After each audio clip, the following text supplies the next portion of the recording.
Hey everybody, Aaron Cowan, Sage Dynamics, and this is my review of the Springfield Hellion. When I decided to take a look at a few bullpups, the Hellion had just been announced, and I was like, well, I'm already doing this and I'm already doing that, so I might as well eventually get my hands on the Hellion. And I did have to wait for a little while because the prices initially were a little bit outrageous. In fact, I didn't actually buy this one. It was sent to me by a good friend over at Big Tex Outdoors to do my review on. And I'm like, hey, you know, I'm going to review this thing, right? And you've probably seen at least one of those videos and you know what I put things through. And he's like, yeah, go ahead, take it out. Ike was really cool about it. Send it back whenever you're done. So 2,000 round review process. But what are we actually talking about with the Springfield Hellion? Well, it is a bullpup, clearly, and it definitely got a lot of hype. Of course, not all hype is undeserved, and if you are at least somewhat aware of the existence of bullpups, you'll probably notice that the Hellion has some design features that are a departure from what we've seen from traditional bullpups. There are features that just looking at the rifle right off the bat, you notice it has an adjustable stock, so I can adjust my length of pull. That's something you don't really see. It has an adjustable cheek weld. I can reverse the ejection from left to right or from right to left with simply removing of a pin, taking the bolt carrier group out, removing the bolt, flipping it 120 degrees, putting it back in, going right back to work. So I don't have to buy a kit or do a complete disassembly, besides obviously removal of the bolt so I can change the ejection from right to left. It comes with, well, the M-LOK rail system, which is a little bit more standard. What you've seen in the past is more of a 1913 or a Picatinny type interface. Has an ambi charging handle, an ambi safety selector. Why are bullpups popular? Well, it's a 16-inch gun, usually 16. Sometimes you see 18 or 20. But even when you go 18 or 20, you're still getting an overall very short package. But are you giving up certain features in order to gain that length savings? You're not saving the length, you're just reprioritizing the way that the weapon functions, which generally can lead to some things that bullpups are known for. One of those being dental work. Every time you pull the trigger, the bolt carrier group, everything rides back roughly where your cheek weld is taking place, and you feel it. Another thing is, because the trigger is connected to the actual trigger pack through a linkage of some sort, arms, whatever you want to call them, the triggers tend to be not very good. We'll just go ahead and put that out there. And sometimes the aftermarket will come up with a solution for that, but not always. So looking at the Springfield Hellion, I was taking another look at another bullpup, and I was going to see if this thing did anything dramatically different from, or dramatically better from some of the other rifles I've looked at, and just seeing on its own merits, is it a good bullpup rifle? I mentioned that I was going to be doing a review on this on social media. I also mentioned it to a few of my peers, to my friends, and they said, oh, well, you know, that rifle is based on the HS product VHS-2, which is a Croatian military rifle. Of course, this one being different, the fact that it's semi-auto only, it doesn't have the same military features that you're going to get from a military rifle, mainly in that select fire trigger group. There are some other small subtle differences that were changed over from Springfield, but I've read a few articles where people said, you know, Springfield designed, Springfield did this, Springfield did that. And I'm like, I don't think Springfield did anything other than put the Hellion name on this thing, and obviously change out the trigger pack from a select fire for those rifles that had select fire from the HS VHS-2 rifle to make it ready for the American market. I could be wrong about that, but looking at the Croatian version, look at this one, I don't see a whole lot of differences other than select fire capability for the rifles that had it. So somebody's like, well, you know, it's going to be a good rifle because it's combat proven. And I'm like, calm down. So was the M14, and we all see how well that went. So I wanted to remain as objective as possible, but I feel like, again, is it hype or is it well-deserved accolades getting into a review of this thing? So 2,000 rounds later, I have an opinion. Just getting into it, same thing with the other bullpups I've done. The manual of arms is different, traditionally different from the way us Americans like to reload rifles. Most of the time our box magazine fed detachable magazines. We like to keep the magazine in front of the trigger group, put it out front, makes it very easy to manipulate with the support side hand, makes reloading a very fast process. Just like with some other bullpup rifles, like I said, reloading a bullpup it's not hard to learn how to do it. You pick it up really, really quick. It does change the physical motions that you have to go through, and it's going to slow you down. The control interface is a huge deal. If I have to depart my hand, remove my hand, put my hand back, take my hand off to do a bunch of different things to remove the magazine, that's problematic. With the Hellion, I have an ambi, and I I guess they can call it ambi, although I felt like that deserves an asterisk because they just literally put it on the rear of the magazine well, so you come at it from either side. So it's not a button up near the fire control group like it is on most rifles. I do a pinch and a grab. I can do a push and the mag might fall out, but if I figure if my hand's already there in that fashion, I'm just going to go ahead, pinch, pull, and sweep the magazine out, which is something I do in my own personal practice because not every time, not every rifle, not every magazine is always going to fall free, so I have to give it that extra little throw to get it out of the gun. After that, I insert a magazine and I have to do this pinching motion. Not a button like we're all used to. I do a pinch, like a little cute pinch, like a little flirty pinch to close the bolt carrier group on the next round, go back to work. Also, and by all means, in the comments section, if you have one of these rifles, feel free to correct me. I can't lock the bolt back on this thing without using, say, an empty magazine. I was not able to discover anyway to lock the bolt to the rear, so like doing a malfunction clearance, something like that, which is a necessity to lock the bolt to the rear on a malfunction clearance, but it does bother me that there's just no way to do it. Maybe that's just the American in me, I don't know. But I don't feel like I should have to insert an empty magazine into a rifle in order to lock the bolt to the rear. But again, if I'm wrong, if there is a way to do this, please let me know in the comment section. But I did spend some considerable amount of times while sitting at home watching television, messing with this thing, trying to figure out how do I lock the bolt to the rear. And I spent the same amount of time, well actually 6 or 7 times that same amount of time, on the range trying to figure out how to do it, and I couldn't. So the only way I've discovered is you insert a magazine that's empty and you lock the bolt to the rear, or you shoot it until the bolt locks to the rear after the last round.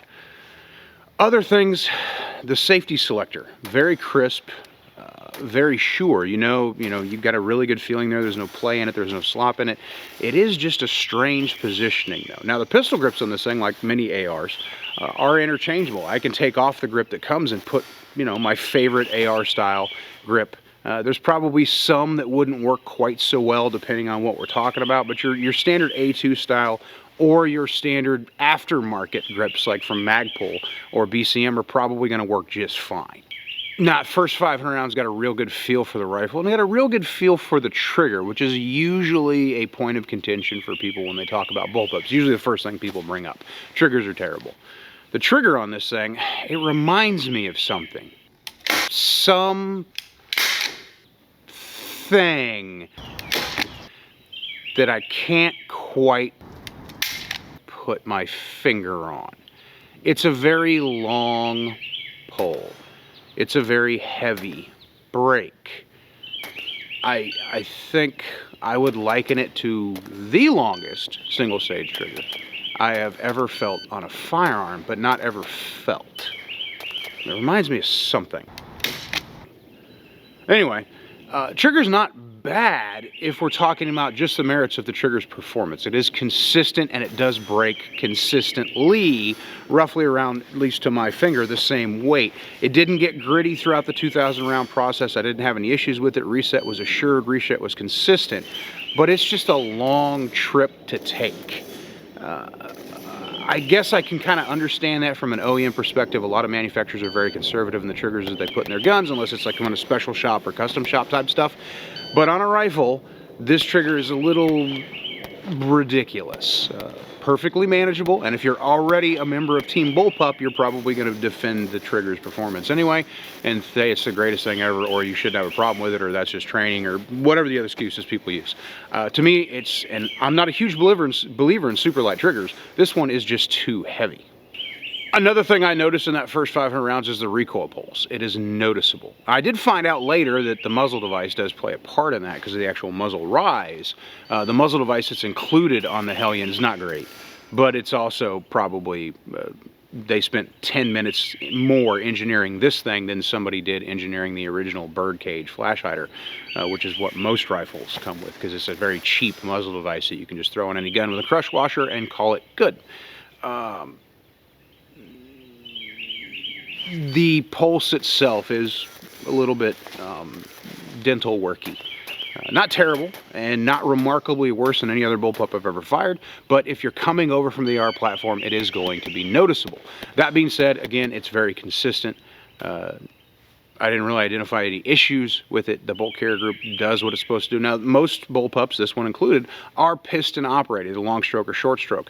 And piston systems traditionally have a different feel to their recoil. So if you're coming over for direct impingement, you're probably not going to like the recoil, or probably going to notice the recoil anyway. After that first 500 rounds, it was time for the burn down, which when it comes to a strict firearm review is a bit of a moment of truth, because we're going to do 500 rounds as quickly as possible to see if that accelerated rate of fire will identify any issues that the same round count over a much longer period of time would not identify. So 500 rounds in 3 to 4 minutes versus 500 rounds in 3 to 4 hours, days, weeks, months, years, so on and so forth. Here's your burn down.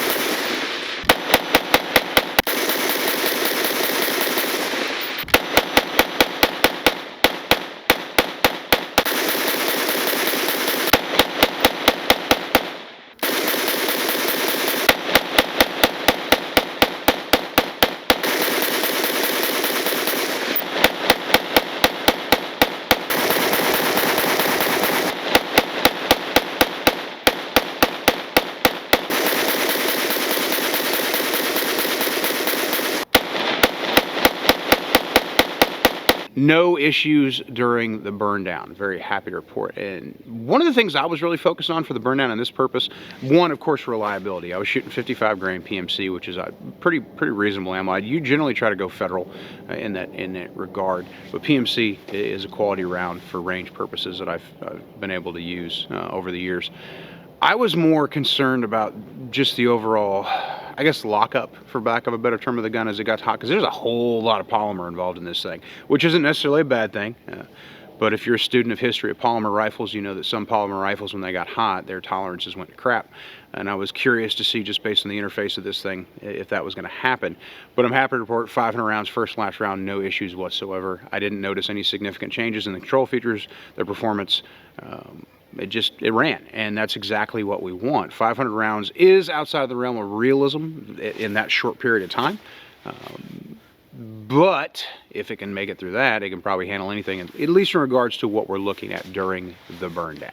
So I was at 1,000 rounds at this point, and I knew, getting into this, that this thing had a suppressor setting, which is a little bit unique. Not the only bullpup that has it, but they are definitely in the minority. It's got a suppressor setting, which, if you're going to make a piston gun, you should probably include a suppressor setting. Since it had a suppressor setting, I was going to shoot it suppressed. I used 2 different suppressors for the review process at last 1,000 rounds. I used a Huxworks TI, and I also used a Surefire RC2. Because if I can suppress something, I'm going to suppress something. And the length savings you get with a bullpup, because you're taking a 16, sometimes 16.5 gun, and you're making it roughly the same length as like a 10.5 SBR. Throwing a suppressor on it's not adding a whole bunch of length. It does change the weight relationship a little bit, but the cool thing about bullpups is most of your weight's back here on the shoulder anyway. So by putting a suppressor at the other end, adding some ounces to the front end, it does balance things out a little bit better. Makes the gun, I don't know, just feel right. And honestly, shooting rifles unsuppressed for the most part is not something I want to do. So being able to suppress this thing for the next 1,000 rounds. Now, I've had bullpup issues in the past where they did not like to be suppressed. My general remedy for any rifle that doesn't like to be suppressed is use a suppressor like the Huxworks suppressor, because they have that flow-through technology, which changes the gas relationship from traditional suppressors. Cool thing about the Hellion is it liked to be suppressed. I put it on the suppressor setting, ran different, ran the Huxworks can, and then I put the change muzzle devices out and ran the Surefire can, and it performed very well. The suppressor setting isn't just there as, like, you remember the old Knight Rider big wheels that had the buttons and everything, but they were just stickers?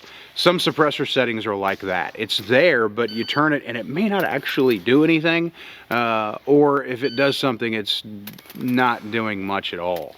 So when I did put it in the suppressor setting, there was a dramatic change in the overall behavior of the gun. The recoil pulse certainly smoothed out a little bit, which is something I expect from piston guns anyway. When you suppress them, they tend to shoot a lot softer. It's more of a straight back punch versus some of the more dramatic recoil pulses you can get depending on the gun we're talking about. As far as the Hellion is concerned, on the suppressed setting with 2 different suppressors, recoil pulse definitely changed, and the gun became a little bit more enjoyable to shoot. Of course, it's not all good, or potentially not all good.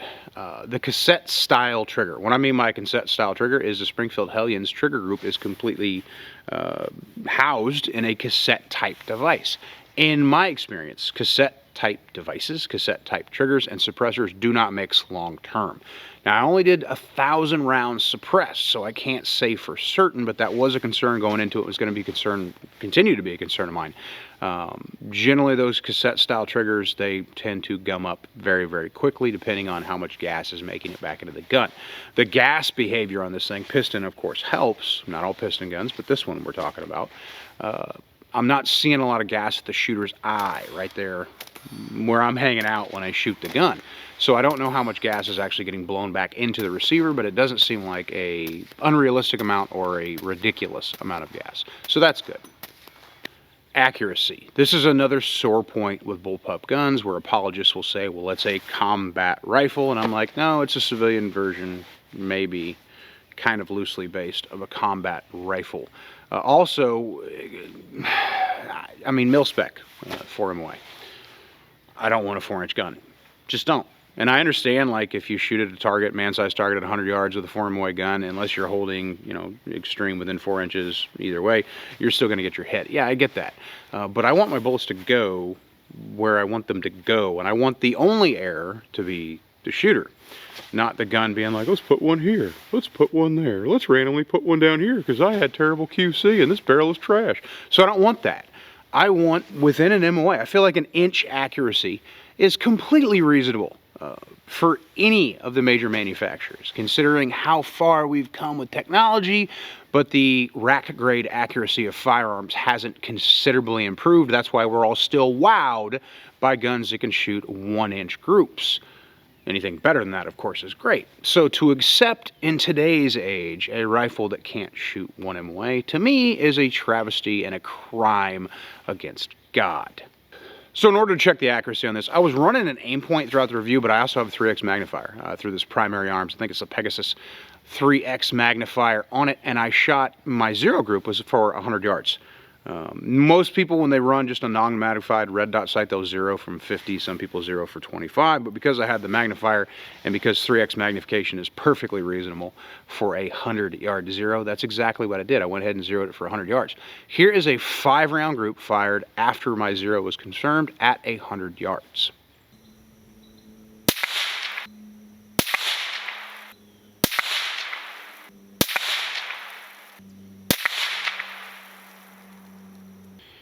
That accuracy is not terrible, depending on what your scale is. I don't like it, but I will say that, you know, being realistic about things based on, you know, what's available, what's out there, that's not terrible. You know, we're sitting, you know, in a reasonable neighborhood of accuracy, measured group like close to 2 MOA, which 2 MOA is better than 4 MOA. I feel like more accuracy could have been possible, depending on materials and machining and QC. But for most people, they're going to be happy with that. And if you're coming over from some of the other more notoriously inaccurate bullpups, and you're going to be like, this is great. So, silver lining. Some of you are probably like, does he like it or does he not like it? And the answer is, it depends. I think as a bullpup, and of course I have to qualify the statement, as a bullpup, it's a really good gun. But there are things about it that could be better. And this is one of those issues that you run into when someone just imports a firearm and throws their name on it. I'm sure Springfield made small changes to certain features because I don't have a Croatian version to compare it to. However, like I said, like there's things that could have been made better, and it begs the question of why. And we're looking at a bullpup rifle that is kind of expensive. You know, the MSRP on this thing, kind of expensive depending on what you're comparing it to, because everybody's going to compare something to something. Even though I don't do that in reviews, about $2,000 is what I'm seeing these things go for. Although when they first came out on Gunbroker, they were hyped, and I was seeing them go for like $3,500, which I'm like, hey, if you're patient, you can save $1,500, and nobody's listening to that. So for about $2,000, I mean, a $2,000 AR is going to be a great AR. So a $2,000 bullpup should be a great bullpup. And it is a good rifle. It is reliable, at least in the 2,000 rounds I put through it. It's got some cool OEM features, the adjustable stock, the adjustable cheek weld, monolithic Picatinny rail. Very easy to change it from left to right hand. Safety selector is good. It's got M-lock. Everything seems to be put together well. The trigger, it needs an aftermarket solution. The ambi charging handle is cool for the times that I'm going to use that. I can't, like I said, if I'm wrong, correct me in the comment section. Without using an empty magazine, I can't lock the bolt to the rear. That's weird. I'm not saying I have to be able to do it. It's just weird that I can't, because on almost every other gun I can. It exists, and it is a good bullpup. Is it the greatest thing ever? Is it the AR killer? No, absolutely not. One, because we're going to argue until the end of time about bullpup versus AR versus AK, so on and so forth, because we've got to have something to do, right? We've got to argue about something. But as a bullpup, standing on its merits as a bullpup, standing on its merits as itself, its own personality or its own identity, as you will, good gun. Can definitely see some improvements being made. Unfortunately, like with a lot of rifles, those improvements are probably going to be made by third parties, by the aftermarket solution crowd, because manufacturers just generally are more conservative than that. Now, I'm not saying Springfield won't improve this thing. I'm just saying it's more likely that the third-party market is going to come up with solutions for the problem long before they do, which will improve on an already pretty good rifle. As a bullpup, it's a great starting point. I think you wouldn't be disappointed if you got one of these. If you're an AR guy, you're probably not going to like it anyway because, well, it's a bullpup. But I think it's a good gun. Is it going to be something that I'm going to start using a lot? No, because I'm not a bullpup guy.